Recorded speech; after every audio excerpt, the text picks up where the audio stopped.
नमस्कार दोस्तों, सुबह सुबह की सबसे पहली बड़ी खबर में आपको बताएंगे कि पीएम मोदी आरक्षण छीनना चाहते हैं। तेलंगाना रैली में राहुल गांधी ने एक बार फिर उठाया रिजर्वेशन का मुद्दा। इसी प्रकार दूसरी बड़ी खबर में आपको बताएंगे कि अखिलेश यादव के रोड शो में उमड़ा जन सैलाब। खुली जीप में सवार हुई डिंपल यादव तो कार्यकर्ताओं में बड़ा जोश। मैनपुरी में सपा मुखिया ने दिखाई ताकत। जी हां दोस्तों, इसी प्रकार तीसरी बड़ी खबर में आपको बताएंगे कि मोदी सरकार आई तो संविधान लोकतंत्र आरक्षण खत्म हो जाएगा। लालू यादव का प्रधानमंत्री मोदी पर हमला।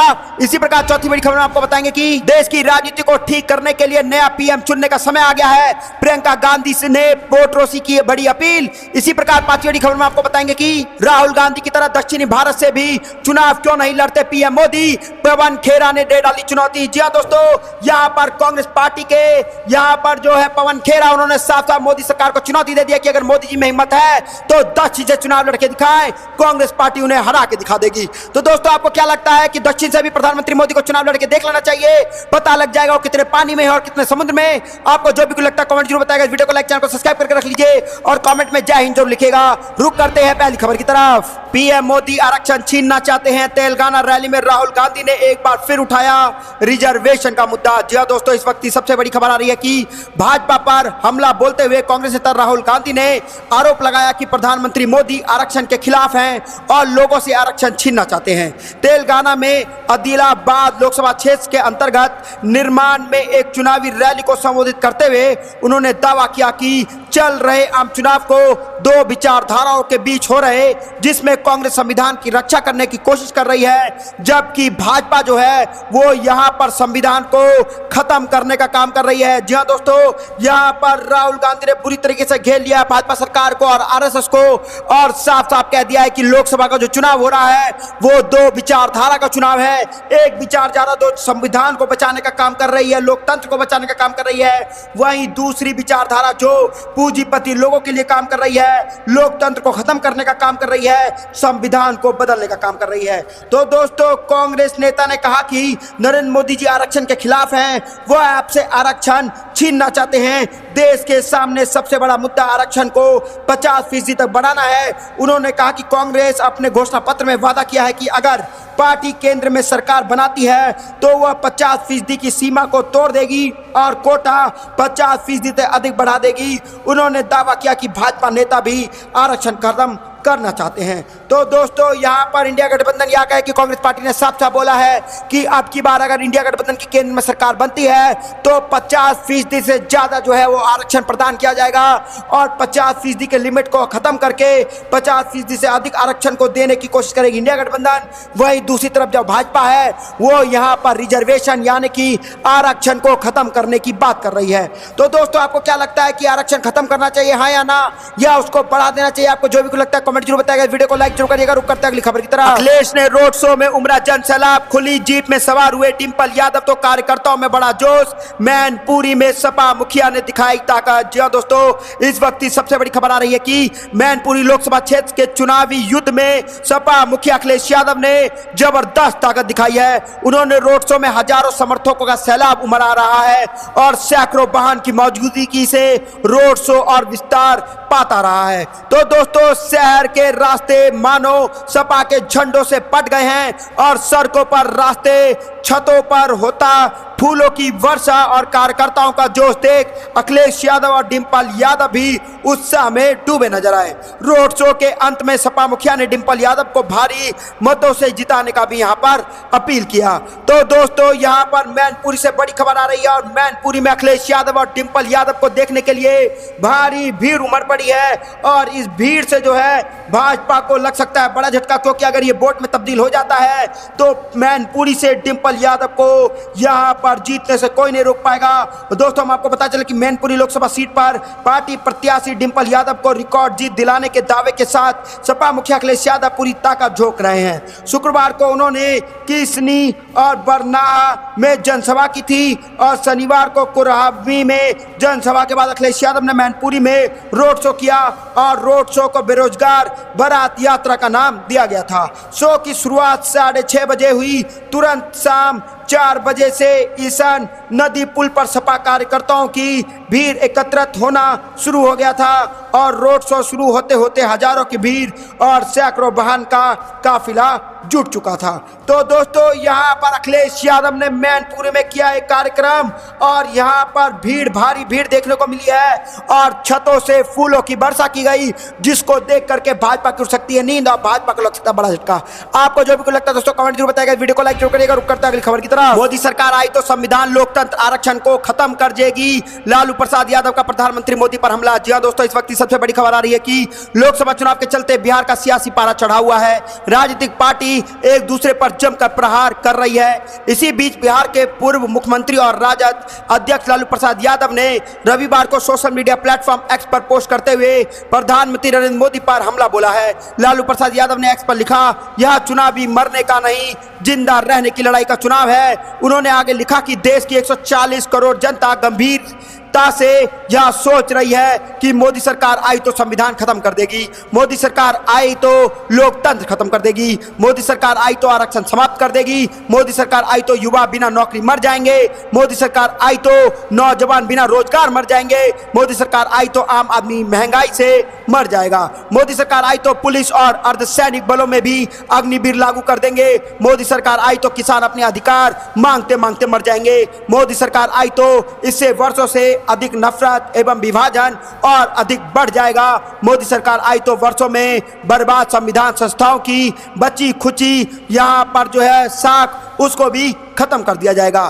तो दोस्तों यहाँ पर बड़ी खबर आ रही है, बुरी तरीके से घेर डाला है लालू प्रसाद यादव ने और साफ साफ उन्होंने कह दिया है कि दरभंगा में एक चुनावी रैली को संबोधित करते हुए पीएम मोदी ने आरजेडी पर जमकर हमला बोला और कहा कांग्रेस ओबीसी कोटे को डाका यहाँ पर ढालने में लगी हुई है। तो दोस्तों यहाँ पर जैसे ही मोदी सरकार ने कांग्रेस को घेरने की कोशिश की, वहीं दूसरी तरफ यहाँ पर लालू प्रसाद यादव ने प्रधानमंत्री मोदी को ही घेर लिया और साफ साफ कहा है कि मोदी सरकार आई तो संविधान खतरे में चली जाएगी, मोदी सरकार आई तो लोकतंत्र खतरे में हो जाएगा और मगर मोदी सरकार आई तो यहाँ पर आरक्षण को खत्म कर दिया जाएगा, मोदी सरकार आई तो पुलिस और अर्धसैनिक बलों को भी यहाँ पर अग्निवीर योजना ला दी जाएगी और खुद वो 5 साल के लिए प्रधानमंत्री बनेंगे और युवाओं को 4 साल की नौकरी देंगे। तो दोस्तों आपको क्या लगता है आपकी बार किसकी सरकार कमेंट जरूर बताइएगा, वीडियो को लाइक जरूर करिएगा। रुक करते हैं अगली खबर की तरफ। देश की राजनीति को ठीक करने के लिए नया पीएम चुनने का समय आ गया है, प्रियंका गांधी का वोटरों से अपील। जी हाँ दोस्तों, हम आपको बता चले कि कांग्रेस नेता प्रियंका गांधी वाड्रा ने प्रधानमंत्री नरेंद्र मोदी पर चुनावी प्रचार के दौरान अपने भाषणों के जरिए अपने पद की गरिमा को कम करने का आरोप लगाते हुए कहा कि देश की राजनीति को ठीक करने के लिए नए प्रधानमंत्री चुनने का समय आ गया है। प्रियंका गांधी ने यह एक चुनावी रैली में राष्ट्रीय जनतांत्रिक गठबंधन एनडीए के उम्मीदवारों एवं यौन शोषण के आरोप का सामना कर रहे जेडीएस के निलंबित नेता प्रज्वल रेवन्ना के पक्ष में प्रचार करने के लिए भी मोदी पर निशाना साधा है। उन्होंने कहा इस देश में प्रधानमंत्री चुनने की एक अच्छी परंपरा रही है और पंडित जवाहरलाल नेहरू और लाल बहादुर शास्त्री जैसे कई दिग्गज नेता देश के प्रधानमंत्री रहे हैं। 2 अन्य प्रधानमंत्रियों ने देश के लिए अपने जीवन का बलिदान कर दिया। जब आप एक प्रधानमंत्री चुनते हैं तो आपने मन में उनके लिए पूरा सम्मान होता है और आप उम्मीद करते हैं कि वह अपने पद की गरिमा बनाए रखेंगे। प्रियंका गांधी ने यहाँ पर प्रज्वल मामले का जिक्र करते हुए कहा, लेकिन आज हमारे प्रधानमंत्री ऐसे नेता हैं साथ मंच पर आते हैं जिन्होंने कई महिलाओं का यौन शोषण किया है और उनके नाम पर वोट मांगते हैं। तो दोस्तों यहाँ पर घेर लिया है प्रियंका गांधी ने प्रधानमंत्री मोदी को और साफ साफ कह दिया है कि आज हमारे प्रधानमंत्री ऐसा नेता के साथ मंच पर आते हैं जिन्होंने कई महिलाओं का यौन शोषण किया है और उनके नाम पर वोट मांगते हैं प्रधानमंत्री मोदी। ये बिल्कुल गलत है। उन्होंने कहा कि अब जब चीजें आती हैं तो व्यक्ति देश छोड़कर भाग जाता है और प्रधानमंत्री और गृह मंत्री को पता भी नहीं चलता। वह लोगों के सामने ऐसा बोलते हैं जैसे उन्हें कुछ पता ही नहीं हो। उन्हें सब पता होता है कि कौन कहाँ है, कहाँ जा रहा है, लेकिन यह नेता भाग गया और उन्हें पता तक नहीं चला। तो दोस्तों यहाँ पर बड़ी खबर आ रही है और बुरी तरीके से घेर लिया गया है मोदी को, क्योंकि यहाँ पर प्रधानमंत्री मोदी महिला सुरक्षा की बात तो करते हैं लेकिन उन नेताओं के साथ भी मंच पर आते हैं जिनके ऊपर यौन शोषण का मामला चल रहा है और उनके लिए स्वयं प्रधानमंत्री मोदी जो है वो वोट मांगने का काम करते हैं। यह बिल्कुल गलत है। तो दोस्तों आपको क्या लगता है कमेंट जरूर बताइएगा, वीडियो को लाइक जरूर करिएगा। रुक करते हैं अगली खबर की तरफ। राहुल गांधी की तरफ दक्षिण भारत से भी चुनाव क्यों नहीं लड़ते पीएम मोदी, पवन खेरा ने दी चुनौती। जी हाँ दोस्तों, यहाँ पर बड़ी खबर आ रही है और राहुल गांधी को लेकर के आप बुरी तरह से फंसते जा रही हैं प्रधानमंत्री मोदी, क्योंकि लोकसभा चुनाव 2024 के लिए जब राहुल गांधी को उत्तर प्रदेश के रायबरेली और केरल के वायनाड से चुनाव लड़ने को लेकर के भाजपा को चुनौती दी है, खासतौर पर पीएम नरेंद्र मोदी के उस बयान पर तंज कसा है कि जिसमें पीएम मोदी ने कहा था डरो मत लड़ो। पश्चिम बंगाल में एक चुनावी जनसभा को संबोधित करते हुए पीएम नरेंद्र मोदी ने राहुल गांधी के रायबरेली से चुनाव लड़ने पर तंज कसते हुए कहा था कि अमेठी से डर कर भाग गए हैं राहुल गांधी, लेकिन अब दोस्तों उल्टा हो चुका है। बुरी तरीके से इस बयान को लेकर के फंस चुके हैं प्रधानमंत्री मोदी, क्योंकि इस पर पवन खेरा ने कहा कि पीएम नरेंद्र मोदी को डरने की जरूरत नहीं है। कांग्रेस नेता पवन खेरा ने कहा कि हम पीएम मोदी से कह रहे हैं कि डरो मत, दक्षिण से लड़ो। जैसे राहुल गांधी में दक्षिण यानी कि केरल की वायनाड लोकसभा सीट और उत्तर यानी कि उत्तर प्रदेश की रायबरेली सीट से लड़ने की हिम्मत है, मोदी जी दक्षिण से जाकर आखिरकार चुनाव क्यों नहीं लड़ते? वह देश के प्रधानमंत्री हैं, वह हिम्मत क्यों नहीं दिखाते? वह दक्षिण से इतना डरते क्यों हैं? तो दोस्तों यहाँ पर साफ साफ यहाँ पर पवन खेरा ने बोल दिया है कि आखिरकार प्रधानमंत्री मोदी हमारे इतने डरते क्यों हैं? हिम्मत है तो दक्षिण से चुनाव लड़के दिखाएं, क्योंकि राहुल गांधी में हिम्मत है, उन्होंने दक्षिण से चुनाव लड़ा है और इससे पहले वो दक्षिण के वायनाड से ही यहाँ पर जो है वो सांसद रहे हैं और अब की बार भी वही जीतेंगे। अगर प्रधानमंत्री मोदी में हिम्मत है तो दक्षिण से चुनाव लड़के दिखाएं और उत्तर की सीट छोड़ दें। मोदी जी को पता लग जाएगा कि कौन कितने पानी में है और कौन कितने नदी में और कौन कितने समुद्र में। तो दोस्तों पवन खेरा ने सोशल मीडिया को संबोधित करते हुए कहा कि पीएम मोदी की नींद हार के डर से वजह से उड़ गई है और वह पहले 18 घंटे जागते थे, अब 23 घंटे जाग रहे हैं, क्योंकि रायबरेली से जब से राहुल गांधी ने यहाँ पर पर्चा भरा है तब से भाड़वा की यहाँ पर भाजपा की जो है वो नींद उड़ गई है। तो दोस्तों आपको क्या लगता है कि मोदी जी को भी जो है वो दक्षिण से चुनाव लड़ना चाहिए और अपना दिखाना चाहिए कि नहीं वो उत्तर से नहीं दक्षिण से भी चुनाव लड़के जीत सकते हैं, क्योंकि वो पूरे देश के प्रधानमंत्री हैं? आपको जो भी को लगता है कमेंट जरूर बताएगा, वीडियो को लाइक जरूर करिएगा। रुक करता अगली खबर। मोदी युग में इंसानों को बंदर बनाया गया, शिवसेना का सामना के जरिए केंद्र पर बड़ा वार। जी हाँ दोस्तों, इस वक्त की सबसे बड़ी खबर आ रही है कि शिवसेना ने अपने मुखपत्र सामना के जरिए केंद्र सरकार पर जोरदार हमला बोला है। शिवसेना ने चुनाव आयोग पर गंभीर आरोप लगाते हुए कहा कि लोकसभा चुनाव को केंद्र सरकार ने हाईजैक कर लिया है। सामना के संपादकीय में सूरत और इंदौर में भाजपा के उम्मीदवारों की निर्विरोध जीत का जिक्र करते हुए लिखा कि भाजपा को चुनाव हैक करने का सूत्र मिल चुका है और लेख में कहा गया है कि कांग्रेस को खत्म करने का दावा करने वाले मोदी और अमित शाह कांग्रेस से डरे हुए हैं। लेख में शिवसेना ने कहा कि सूरत में लोकसभा चुनाव भाजपा ने निर्विरोध जीत लिया है और कांग्रेस उम्मीदवार के आवेदन को खारिज कर दिया गया। बाकी उम्मीदवारों को पीछे हटने के लिए मजबूर होना पड़ा और जिला कलेक्टर ने भाजपा उम्मीदवार को विजेता घोषित कर दिया है। उन्होंने आगे कहा कि सूरत की ही पूर्ण राष्ट्रवृत्ति मध्य प्रदेश के इंदौर में हुई और कांग्रेस उम्मीदवार पर दबाव बनाकर उनका नामांकन वापस करवाया गया। भाजपा नेता सीना ठोकर खुलेआम कहते हैं कि भविष्य में कई निर्वाचन क्षेत्र में ऐसा ही होगा। इसका मतलब यह है कि भाजपा चुनाव में वोटिंग कराए बिना ही चुनाव पर कब्जा करना चाहती है। सामना में लिखा सांसद में विपक्षी सांसदों को निलंबित करने का मुद्दा उठाते हुए कहा कि एक झटके में 150 विपक्षी सांसदों को निलंबित करने वाली सरकार किसी भी स्तर तक जा सकती है। उन्होंने कहा कि प्रधानमंत्री के पद पर रहते हुए नरेंद्र मोदी को अशोभनीय भाषा का इस्तेमाल नहीं करना चाहिए। उन्होंने कहा कि अमित शाह भी लगातार अशोभनीय भाषा का इस्तेमाल करते आ रहे हैं। तो दोस्तों यहाँ पर शिवसेना के बड़े नेता ने संजय राउत ने बुरी तरीके से घेर लिया मोदी सरकार को, साफ साफ कह दिया है कि जो सूरत में हुआ, जो इंदौर में हुआ, उसको हाईजैक कहते हैं। यहाँ पर कांग्रेस के जो इंडिया गठबंधन के जो सदस्य लड़ रहे थे, नॉमिनेशन जिन्होंने फाइल किया था, उनका नॉमिनेशन कैंसिल कर दिया गया और जितने भी इंडिपेंडेंट सदस्य थे उनको जानबूझकर पीछे हटना पड़ा और जैसे ही वो पीछे हटे वहां पर निर्वाचन आयोग द्वारा जो कैंडिडेट भाजपा के द्वारा खड़े थे उनको निर्विरोध ही विजेता घोषित कर दिया गया। दोस्तों आपको जो भी लगता है कमेंट जरूर बताएगा, वीडियो को लाइक जरूर करेगा। रुक करता है अगली खबर की तरफ। भाजपा ने किसानों को भी धोखा दिया। इंडिया गठबंधन की सरकार गठित करने के बाद सबसे पहले किसानों का कर्ज माफ करेंगे, अखिलेश यादव का बड़ा दावा। जी हां दोस्तों, यहाँ पर बड़ी खबर आ रही है कि समाजवादी पार्टी मुखिया अखिलेश यादव ने कहा कि समाज के सभी वर्गों के साथ नकली बातें और एवं झूठे वादे करने के कारण तीसरे चरण में चुनाव में ही भारतीय जनता पार्टी का सफाया करने जा रही है। इसके साथ ही उन्होंने दावा किया कि इंडिया गठबंधन सरकार गठन करने के बाद सबसे पहले किसानों का कर्ज माफ करेंगे और बदायूं लोकसभा के सहनवान विधानसभा क्षेत्र के कस्बा नादा में आयोजित समाजवादी पार्टी की जनसभा में राष्ट्रीय अध्यक्ष अखिलेश यादव ने कहा कि 7 तारीख को तीसरे चरण के चुनाव में जनता भाजपा को 7 समुंदर पार फेंक देगी। बदायूं में भी सपा के अलावा फिरोजाबाद में सपा प्रत्याशी अक्षय यादव के समर्थन में एक जनसभा को संबोधित करते हुए पूर्व मुख्यमंत्री यादव ने यहां पर भाजपा पर जमकर प्रहार करते हुए कहा कि भाजपा के किसानों को भी धोखा दिया, उनकी आय नहीं बढ़ी लेकिन हर चीज की कीमत बढ़ा दी गई। उन्होंने कहा हम गरीबों को मुफ्त डेटा और आटा देंगे, इससे न केवल गरीबों को पोषण पाने में मदद मिलेगा बल्कि उनके बच्चे मुफ्त डेटा का उपयोग पढ़ाई और जीवन के उत्कृष्ट हासिल करने के लिए भी कर सकते हैं। सभा में उन्होंने कहा कि यह चरण उनका यानी कि भाजपा का सफाया करने जा रहा है। उन्होंने कहा कि सफाया इसलिए होना चाहिए क्योंकि उन्होंने कोई वर्ग नहीं छोड़ा जिससे उन्होंने नकली बातें ना की हो। पिछले 10 साल का इनका हिसाब किताब देखो तो इसकी बाहर बात झूठी निकलती है और वादे झूठे निकलेंगे। तो दोस्तों यहाँ पर बड़ी खबर आ रही है और बुरी तरीके से घेर लिया है अखिलेश यादव ने भाजपा सरकार को और साफ साफ बोला है कि यहाँ पर भाजपा ने किसानों को धोखा दिया, आम जनता को धोखा दिया, सिर्फ झूठे वादे किए, जब काम करने की बारी आई तो गायब दिखे और फिर वादे करने के लिए आ गए हैं और झूठ बोल रहे हैं हर स्टेज से। और इंडिया गठबंधन सरकार गठित करने के बाद सबसे पहले अगर कोई काम होगा तो यहाँ पर किसानों का कर्ज माफ करने का होगा और युवाओं को रोजगार देने का होगा।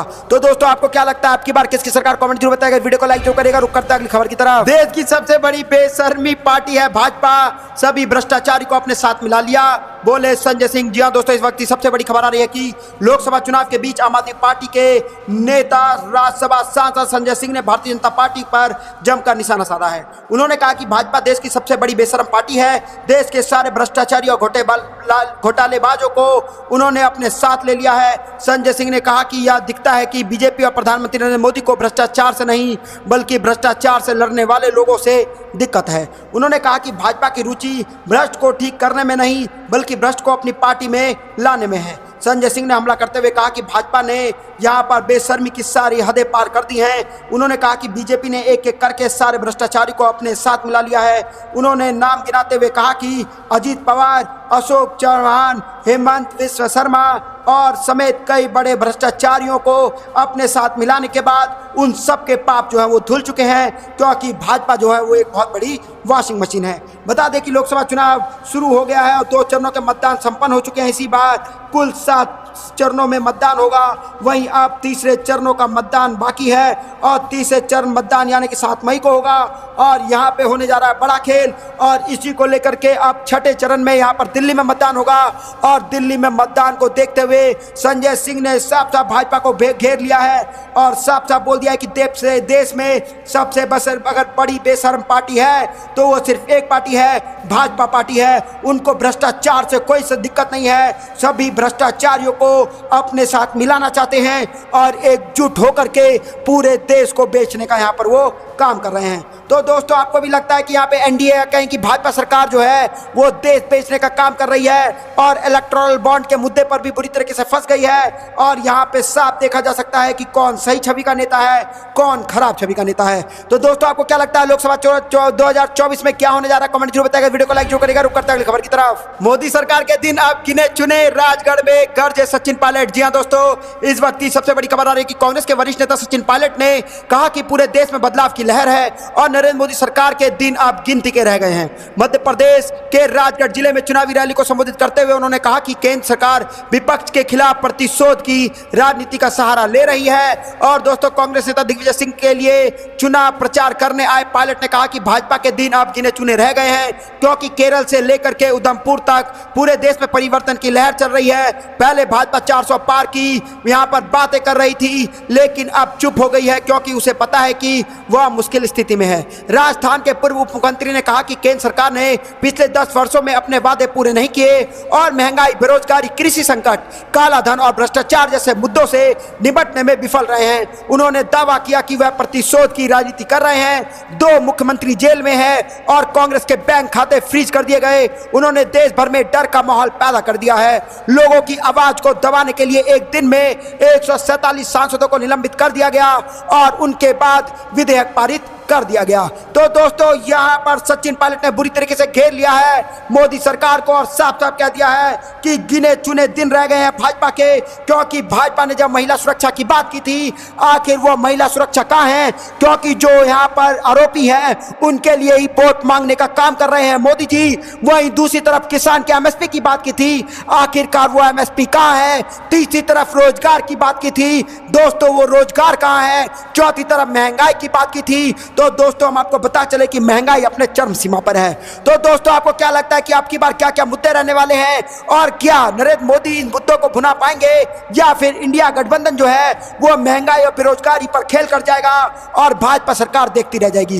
दोस्तों आपको जो भी लगता है कमेंट जरूर बताएगा। वीडियो को लाइक, चैनल को सब्सक्राइब करके रख लीजिए। रुक करते हैं अगली खबर की तरफ। कांग्रेस ने जेपी नड्डा और कर्नाटक बीजेपी चीफ पर कर दिया एफआईआर दर्ज। जी हां दोस्तों, यहां पर बड़ी खबर आ रही है कि भाजपा प्रमुख जेपी नड्डा के खिलाफ शिकायत दर्ज कराई गई है और नड्डा के अलावा पार्टी के कर्नाटक अध्यक्ष वीवाई विजेंद्र और सोशल मीडिया प्रभारी अमित मालविया के भी केस आरोप यहां पर एफआईआर दर्ज किया गया है। कांग्रेस ने आरोप लगाया कि कर्नाटक भाजपा ने अपने एक्स हैंडल पर एक वीडियो शेयर किया है। वीडियो में कथित तौर पर अनुसूचित जाति, अनुसूचित जनजाति के सदस्यों को, एक खास वर्ग के उम्मीदवारों को वोट नहीं देने के लिए धमकाया जा रहा है। तो दोस्तों यहाँ पर बड़ी खबर आ रही है और इस वीडियो को जब से ट्विटर हैंडल पर डाला गया है उसके बाद से कांग्रेस ने आगे कहा कि इस वीडियो को फैलाने के मकसद अनुसूचित जाति यानी कि SC/ST के सदस्यों के खिलाफ शत्रुता, घृणा और दुर्भावना की यहाँ पर भावना पैदा करना है। ये वीडियो आदर्श आचार संहिता का उल्लंघन है। कांग्रेस नेता ने राहुल गांधी और कर्नाटक के CM सिद्धारमैया के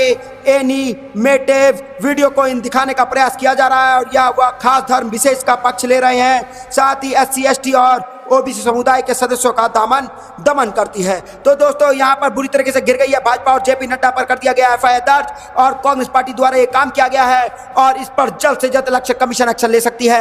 आपको जो भी लगता है दोस्तों कमेंट जरूर बताएगा। इस वीडियो को लाइक, चैनल को सब्सक्राइब करके रख लीजिए। और दोस्तों आपको क्या लगता है लोकसभा चुनाव जो 2024 में होने जा रहा है, यहाँ पर 2 चरणों के चुनाव हो चुके हैं और यहाँ पर जो 5 चरण बाकी है, क्योंकि 7 चरणों में चुनाव होने हैं, उस 5 चरणों में बड़ा खेला होगा। महंगाई, बेरोजगारी बड़ा मुद्दा रहेगा और भाजपा को देखना पड़ सकता है हार का मुंह। हाँ या ना कमेंट जरूर बताएगा। वीडियो को लाइक, चैनल को सब्सक्राइब करके रख लीजिए। जय हिंद, जय भारत।